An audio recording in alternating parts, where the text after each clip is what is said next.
जय माता दी सभी को।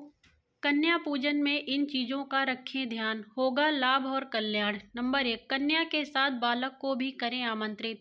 कन्या पूजन में इस बात का ध्यान रखें, कन्याओं की उम्र 2 से 10 साल की उम्र के बीच होनी चाहिए और इनकी संख्या 9 होनी चाहिए। ये 9 कन्याएं माँ दुर्गा के 9 स्वरूप मानी जाती हैं। उनके साथ एक बालक को भी आमंत्रित करें। वो बालक लंगूरा पटुक भैरव का रूप माना जाता है। शक्तिपीठ की सुरक्षा के लिए महादेव ने एक एक भैरव रखा हुआ है, इसलिए देवी के साथ इनकी भी पूजा की जाती है।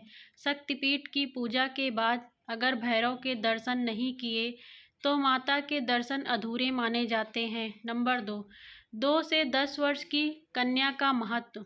शास्त्रों के अनुसार 2 वर्ष की कन्याओं को कुंवारी, 3 वर्ष की कन्या को त्रिमूर्ति देवी दुर्गा, लक्ष्मी और सरस्वती, 4 वर्ष की कन्या को कल्याणी, 5 वर्ष की कन्या को रोहिणी, 6 वर्ष की कन्या को माता कालिका, 7 वर्ष की कन्या को चंडिका, 8 वर्ष की कन्या को शांभवी, 9 वर्ष की कन्या को देवी दुर्गा और 10 वर्ष की कन्या को सुभद्रा कहा जाता है।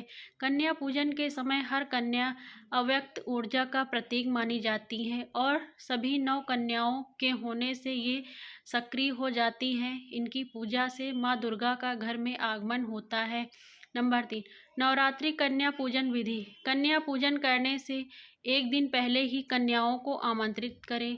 अगर आप अष्टमी को कन्या पूजन कर रहे हैं तो सप्तमी तिथि को कन्याओं को आमंत्रित कर लें और अगर नवमी तिथि को कर रहे हैं तो अष्टमी तिथि को आमंत्रित करें।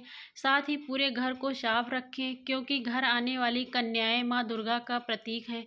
कन्या जब घर आ जाए तो उनको सीधे भोजन के लिए न बैठाएं, बल्कि पहले उनके दूध या पानी से पाँव धोएं।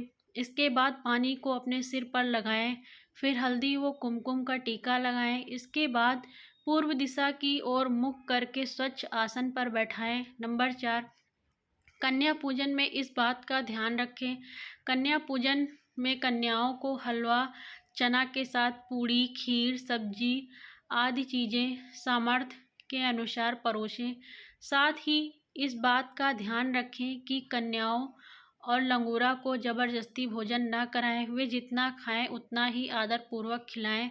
भोजन के बाद कन्याओं को सामर्थ्य के अनुसार दक्षिणा या उपहार देकर लाल चुनरी ओढ़ाएं और पूरे परिवार के साथ पैर छूकर आशीर्वाद